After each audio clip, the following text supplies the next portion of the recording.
Hello, আসসালামু আলাইকুম। সবাই কেমন আছেন? আশা করি সবাই ভালো আছেন।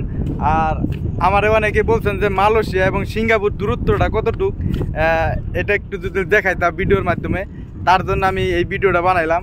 আমি আপনাদেরকে দেখাই ঘুরে ঘুরে। আমার পিছনে যে দেখতেছেন এটা কিন্তু মালয়েশিয়া, ঠিক আছে? আমার পিছনে যে দেখতেছেন এটা মালয়েশিয়া, আর হইল গিয়া আমার এই পিছনে হইলো এটা সিঙ্গাপুর। আর আমি আছি সাগরের মাঝখানে। এই যে এটা দিয়ে রাস্তা আছে, রাস্তা আছে, এটাতে আসার রাস্তা আছে। আমি এটাই দেখা, এই দেখেন মেট্রো রেল যাইতে, মেট্রো রেল যাওয়ার জন্য বানাইছে, ফ্লাইওভার বানাইছে সাগরের উপর দিয়ে। আর এখন থেকে মালয়েশিয়া যাওয়া একদম ইজি হয়ে যাবো গা। আগে আগে আমরা গেছি ওইটা দিয়ে মালয়েশিয়া, আমি যাই নাই, কিন্তু আমার বন্ধু বান্ধবরা যায় ওই যে ওই রাস্তা দিয়ে মালয়েশিয়া যায়। আর অবশ্যই আপনারা বুঝতে পারছেন মালয়েশিয়া এবং সিঙ্গাপুর কতটুকু দূরত্ব, বা বেশি দূরত্ব না, নদীর এই পার আর ওই পার, সাগর এই পার। আর সাগরটাও বেশি বড় না।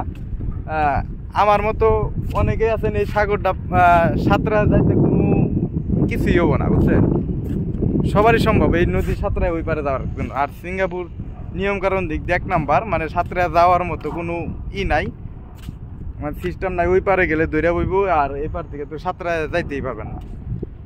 আজকে ভিডিওটা এই পর্যন্ত। এই ভিডিওটা এর জন্য বানাইলাম যে সিঙ্গাপুর আপনার ইগুলা, মানে এই যে ফ্লাইওভারটা দিতেছে, এই যে ফ্লাইওভার, এই যে আমাদের সিঙ্গাপুর, আর এই ফ্লাইওভার দিয়ে এই যে মালয়েশিয়া, ঠিক আছে? এই মালয়েশিয়া বিল্ডিং। আর দেখেন সিঙ্গাপুর অকারেন্স করা যায় নাই, দেখেন সিসি ক্যামেরা সব জায়গায় থাকে। এরকম সিসি ক্যামেরা হাজার হাজার লাখ লাখ সিসি ক্যামেরা পুরো সিঙ্গাপুরই আছে। আর আমি আছি সিঙ্গাপুরের মাঝখানে, একবার সাগরের মাঝখানে। এইটা একটা পার্ক, ওই যে গাছগুলা দেখতেছেন পাহাড়, ওটা কিন্তু একটা পার্ক। পার্কের এইখানে আছি।